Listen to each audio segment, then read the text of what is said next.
निधी वाटपाच्या मुद्द्यावर केलेल्या आरोपांना मी उत्तर देत नाही, मी विकासाला महत्त्व देतो असं म्हणत अजित पवारांनी विरोधकांना फटकारलंय। ज्या ठिकाणी बिनविरोध जागा निवडून आल्या त्या दमदाटी किंवा पैशांच्या जोरावर निवडून आल्या हे विरोधकांचं म्हणणं चुकीचं आहे। बारामतीमध्ये राष्ट्रवादीच्या 8 जागा बिनविरोध झाल्या, मग आम्ही दमदाटी केली का असा सवाल अजित पवार यांनी विचारला। येवला नगर परिषद निवडणुकीमध्ये शिवसेना आणि शरद पवारांच्या राष्ट्रवादीने युती केली आहे। यावेळी मंत्री दादा भुसे, भाऊसाहेब चौधरींनी भुजबळांच्या बालेकिल्ल्यामध्ये प्रचारासाठी हजेरी लावली।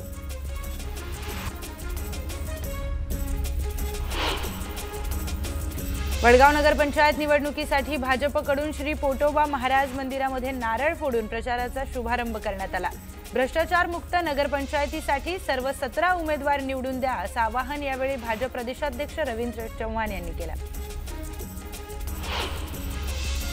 कर्जत नगरपालिकेमध्ये स्वाती लाड विरुद्ध पुष्पा दगडे यांच्यात चुरस रंगणार आहे। त्यामुळे आता महेंद्र थोरवे आणि सुधाकर घारेंची प्रतिष्ठा ही पणाला लागणार आहे। दरम्यान आपलाच विजय होईल असा विश्वास भाजप शिवसेना युतीच्या उमेदवार स्वाती लाड यांनी व्यक्त केलाय। गडचिरोलीमध्ये काँग्रेसला मोठा धक्का बसलाय। काँग्रेसचे राज्य सरचिटणीस अतुल मल्लेलवार यांनी काँग्रेसचा हात सोडत भाजपची वाट धरली आहे। महसूल मंत्री चंद्रशेखर बावनकुळेंच्या उपस्थितीत त्यांनी भाजपमध्ये प्रवेश केला।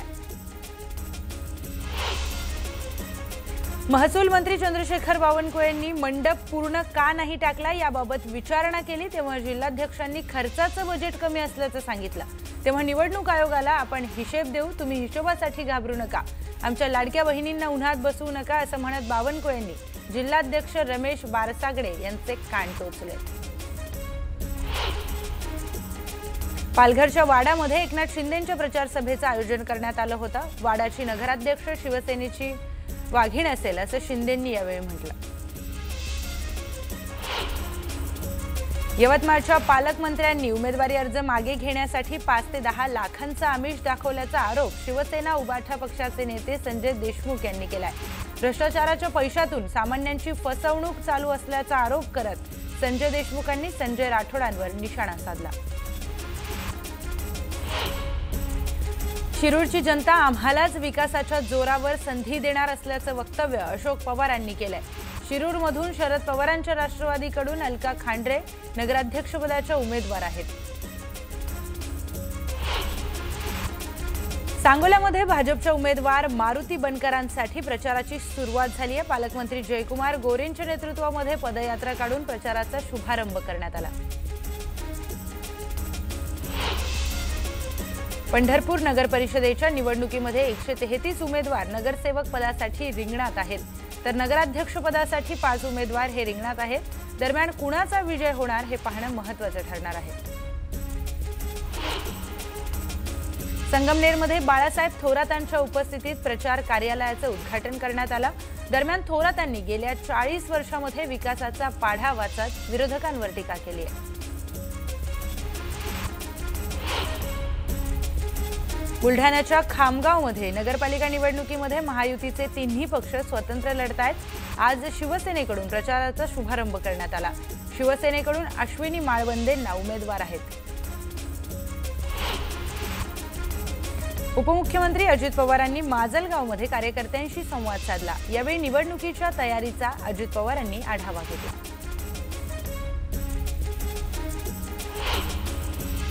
बीडमध्ये आमदार सना मलिकांनी मतदारांशी संवाद साधलाय। नगराध्यक्षपदाच्या उमेदवार प्रेमलता पारवेंच्या प्रचारासाठी त्यांनी जोरदार तयारी केली आहे। ठाण्यात ठाकरेंच्या शिवसेनेचे माजी नगरसेवक सुधीर भगत यांचं मतदार यादीतून नाव गायब झालंय। प्रारूप मतदार यादीमध्ये घोळ आढळून आला। दरम्यान प्रशासनावर खापर फोडत पुन्हा मतदार यादीमध्ये नाव यावं अशी विनंती सुधीर भगत यांनी केली आहे। शुक्रवारी घसरण झालेल्या सोने चांदीच्या भावात शनिवारी पुन्हा वाढ झाली। सोने 1700 रुपयांनी वधारले, तर 1,24,000 इतक्यांवर ते पोहोचले। तर चांदीच्या भावामध्ये 3,200 रुपयांची वाढ होऊन ते 1,56,500 रुपयांवर पोहोचले। राज्यातील 29 महापालिकांच्या निवडणुकीच्या तयारीचा भाग म्हणून मतदार याद्यांचे प्रभागनिहाय विभाजन संबंधित महापालिका आयुक्तांच्या स्तरावर पूर्ण केलं आहे। या प्रारूप यादीतील चुका, हरकती किंवा सूचनांसाठी नागरिकांनी 27 नोव्हेंबरपर्यंत महापालिकेकडे अर्ज दाखल करावा, असं आवाहन राज्य निवडणूक आयोगाने केलं आहे।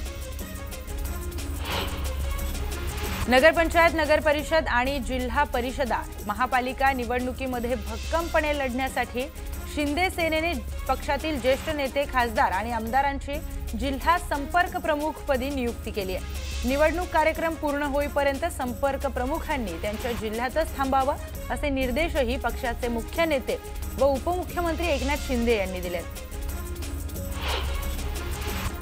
सिडकोने आपल्या गृहनिर्माण इतिहासातील महत्त्वपूर्ण पाऊल उचलत पहिल्यांदाच प्रथम येणाऱ्यास प्रथम प्राधान्य तत्वावर घरे विकण्याचा निर्णय घेतलाय। पहिल्या टप्प्यामध्ये 4508 घरांची योजना जाहीर केली असून शनिवारपासून ऑनलाईन अर्ज नोंदणीला सुरुवात करण्यात आली आहे। मध्य रेल्वेवर नव्या वर्षामध्ये लागू होणाऱ्या वेळापत्रकानुसार मुख्य मार्गावर 10 ते 12 लोकल फेऱ्या आणि 15 डब्यांच्या गाड्यांची संख्या वाढण्याची शक्यता आहे। हार्बर मार्गावरील प्रवाशांनाही खुशखबर मिळणार असून एसी लोकल सुरू करण्याची परवानगी बोर्डाकडून अगोदरच घेतली असल्याची माहिती रेल्वे अधिकाऱ्यांनी दिली आहे। तर नेरूळ उरण मार्गावर देखील 10 फेऱ्या या वाढवण्यात आल्या आहेत। मुंबई महापालिका निवडणुकीमध्ये मनसेला सोबत घेण्यावरून महाविकास आघाडीमध्ये पुन्हा एकदा मतभेदांचं वादळ उठलंय। महाविकास आघाडीतील काँग्रेस, उद्धव सेना आणि राष्ट्रवादी शरद पवार पक्षाच्या वेगवेगळ्या भूमिका समोर आल्यात, तर दुसरीकडे ज्येष्ठ नेते शरद पवार यांच्या उपस्थितीमध्ये झालेल्या बैठकीत मुंबईच्या पदाधिकाऱ्यांनीही मनसेला सोबत घेण्याची तयारी दर्शवली आहे।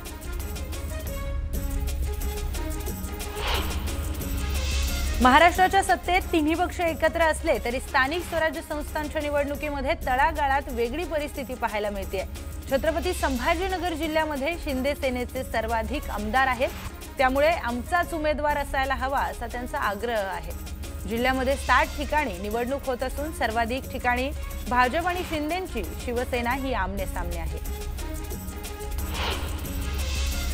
गुरुद्वारा श्री गुरुसिंह सभा देहू रोड यांच्या वतीने श्री गुरु तेग बहादूर साहिब यांच्या 350व्या शहीदी पर्वानिमित्त देहू रोडच्या बाजारपेठेतून भव्य प्रभात फेरी काढण्यात आली।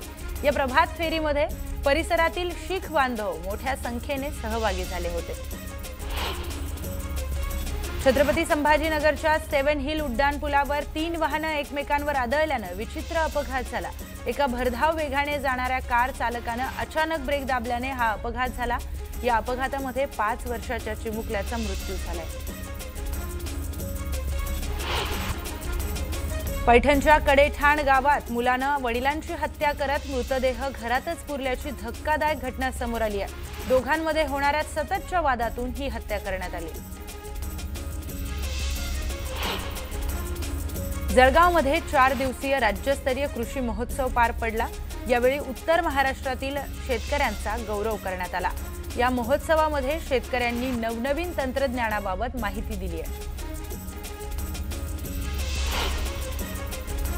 शिरूर नगर परिषदेमध्ये विद्यमान आमदार आणि माजी आमदारांची प्रतिष्ठा पणाला लागली आहे। या ठिकाणी दोन्ही राष्ट्रवादी, शिवसेना आणि भाजप एकमेकांच्या विरोधात उभे राहिलेत। मात्र जनता आम्हालाच विकासाच्या जोरावर संधी देईल असा विश्वास माजी आमदार अशोक पवार आणि महाविकास आघाडीच्या राष्ट्रवादी शरद पवार पक्षाच्या नगराध्यक्षपदाच्या उमेदवार अलका खांड्रे यांनी व्यक्त केला।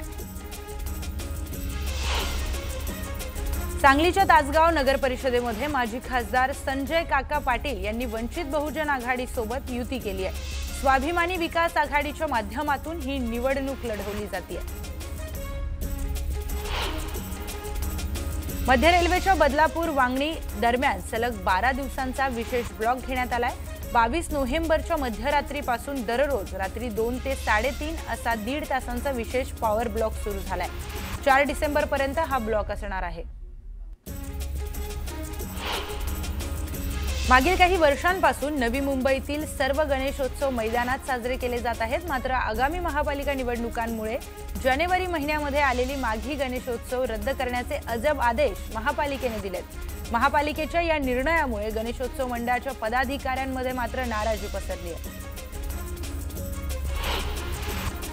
लातूर जिल्ह्यातील औसा येथे राष्ट्रवादी काँग्रेस उमेदवारांच्या प्रचारार्थ उपमुख्यमंत्री अजित पवार यांची सभा उधळून लावण्याचा इशारा अखिल भारतीय छावा संघटनेचे प्रदेशाध्यक्ष विजयकुमार घाडगे पाटील यांनी दिला होता। मात्र तत्पूर्वीच लातूर पोलिसांनी घाडगे पाटील यांना ताब्यात घेतलं। अजित पवारांची सभा ही अडथळाविना पार पडली। दुबई येथील एअर शो दरम्यान तेजस हे स्वदेशी बनावटीचं लढाऊ विमान शुक्रवारी कोसळलं। यात एका पायलटचा मृत्यू झाला। त्याआधी मागील वर्षीच्या मार्च महिन्यामध्ये जैसलमेर येथे तेजसला असाच अपघात झालेला। 2 वर्षात झालेल्या या 2 अपघातांमुळे तेजस विमानाच्या गुणवत्तेवर प्रश्नचिन्ह निर्माण झाले।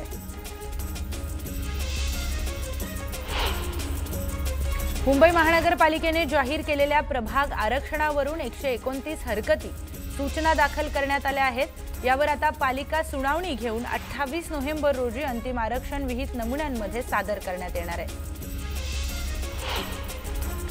म्हाडाच्या कोकण मंडळाने ऑक्टोबरमध्ये काढलेल्या सोडतीमधील विजेत्यांना घरांच्या स्वीकृतीसाठी 28 नोव्हेंबरपर्यंत मुदत दिली आहे। कोकण मंडळाने 4523 घरांची सोडत काढली होती।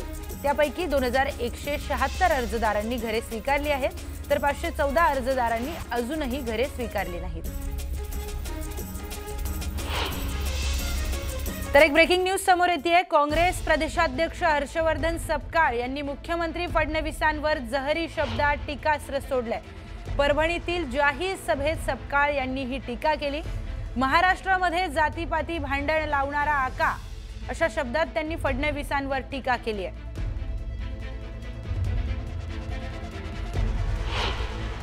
सबसे बड़ी नार्को टेस्ट किसी करने को ना, तो जिसने मराठा विरुद्ध ओबीसी की लड़ाई, जिसने ओबीसी विरुद्ध विजेएनटी की लड़ाई, जिसने विजेएनटी विरुद्ध आदिवासी की लड़ाई, जिसने हिंदू विरुद्ध मुसलमान की लड़ाई, ये सबसे बड़ा डाकू, सबसे बड़ा आका और सबसे बड़ा दरिंदा यदि कोई होगा तो महाराष्ट्र का मुख्यमंत्री देवेंद्र फडणवीस है। और इस देवेंद्र फडणवीस की नार्को टेस्ट यदि होती है तो दूध का दूध और पानी का पानी हो जाएगा। हे बावचळलेत काँग्रेसमध्ये ना त्यांची कोण दखल घेत की सर्वसामान्य जनता, आणि म्हणून 6 महिने प्रदेशाध्यक्ष होऊन त्यांना अजून कोण महाराष्ट्रात ओळखत नाही प्रदेशाध्यक्ष म्हणून, आणि त्याच्यामुळे ते बावचळलेत। त्यांचं मानसिक संतुलन बिघडलंय। त्यातनाच चर्चेत राहावं यासाठी देवेंद्रजींसारख्या नेत्यांवर अशा अश्लील भाषेत ते त्या ठिकाणी बोलतायत। तर एक ब्रेकिंग न्यूज समोर येते। लातूर जिल्ह्यातील औसा येथे राष्ट्रवादी काँग्रेस उमेदवारांच्या प्रचारार्थ उपमुख्यमंत्री अजित पवार यांची प्रचार सभा झाली। निधी वाटपाच्या मुद्द्यावरून अजित पवार यांच्यावर विरोधी पक्षाने केलेल्या टीकेला त्यांनी आपल्या खास शैलीत उत्तर दिले। बातमी 36 जिल्ह्यांची। काँग्रेस प्रदेशाध्यक्ष हर्षवर्धन सपकाळांची जीभ घसरली आहे। मुख्यमंत्री देवेंद्र फडणवीसांचा सपकाळांनी दरिंदा असा उल्लेख केलाय। त्यांच्या वक्तव्यामुळे वादाची शक्यता आहे। मुंबईमध्ये शरद पवारांच्या नेतृत्वात राष्ट्रवादी शरदचंद्र पवार पक्षाची महत्त्वाची बैठक पार पडली। या बैठकीमध्ये शरद पवारांच्या पक्षाने निवडणुकीसाठी उद्धव ठाकरे आणि राज ठाकरे यांच्याशी युती करण्याचे संकेत दिले। शिवसेना आणि मनसे आधीच एकत्र आले आहेत, त्यासाठी कुणाचा आदेश किंवा परवानगीची गरज नाही अशा शब्दामध्ये संजय राऊतांनी अप्रत्यक्षपणे काँग्रेसला टोला लगावला। शरद पवार आणि डावे पक्ष सुद्धा एकत्र आहेत। मुंबई वाचवा अशी पोस्ट संजय राऊतांनी एक्सवर केली आहे। काँग्रेस पक्ष मतांचं लांघुल चालन करणारा पक्ष आहे अशा शब्दात चंद्रशेखर बावनकुळेंनी काँग्रेसवर निशाणा साधलाय।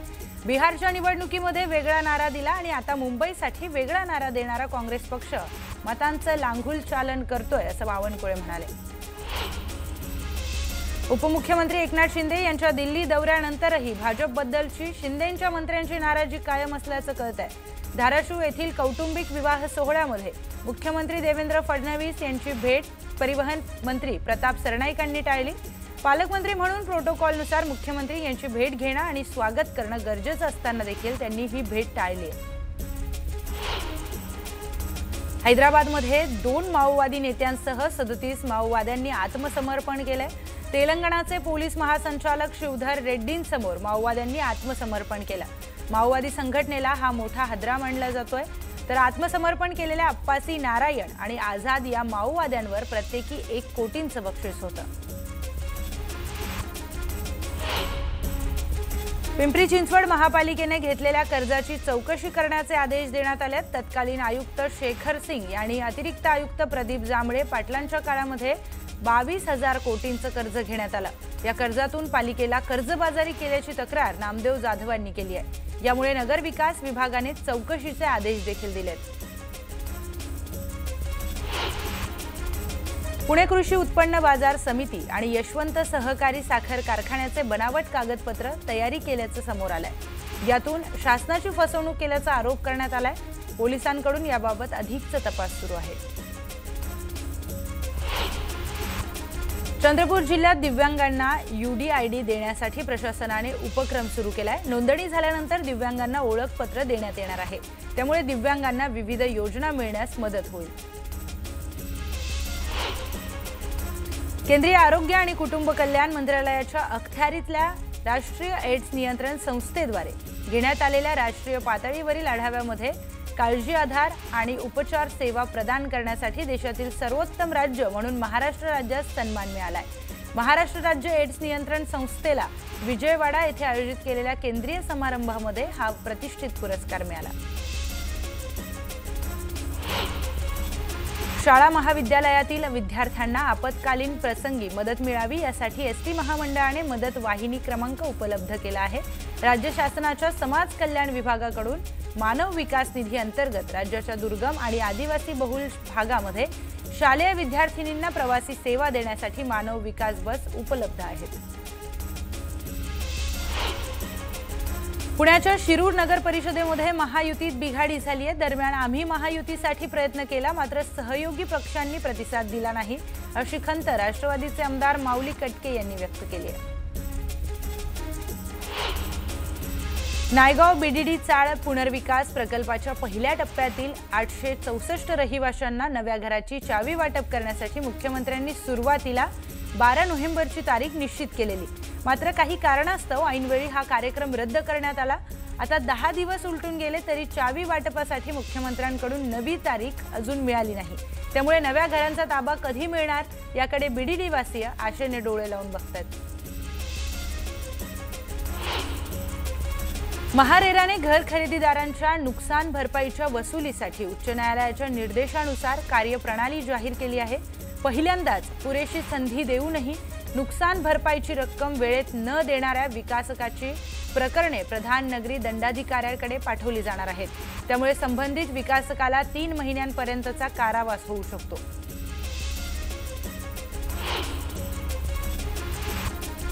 आमदार सुरेश धस आणि संतोष देशमुख यांचे बंधू धनंजय देशमुख यांनी मुख्यमंत्री देवेंद्र फडणवीसांची भेट घेतली।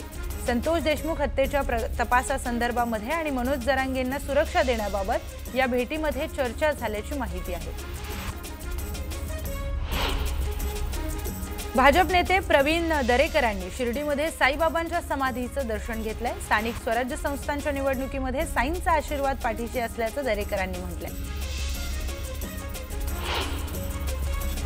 उपमुख्यमंत्री एकनाथ शिंदेंचे हेलिकॉप्टर जव्हार मधील भारती विद्यापीठाच्या मैदानावर उतरल्यानंतर एक अपंग लाडकी बहीण व्हील चेअरवरून शिंदेंना भेटण्यासाठी आली, मात्र सुरक्षेच्या कारणास्तव तिला शिंदेंना भेटता आलं नाही।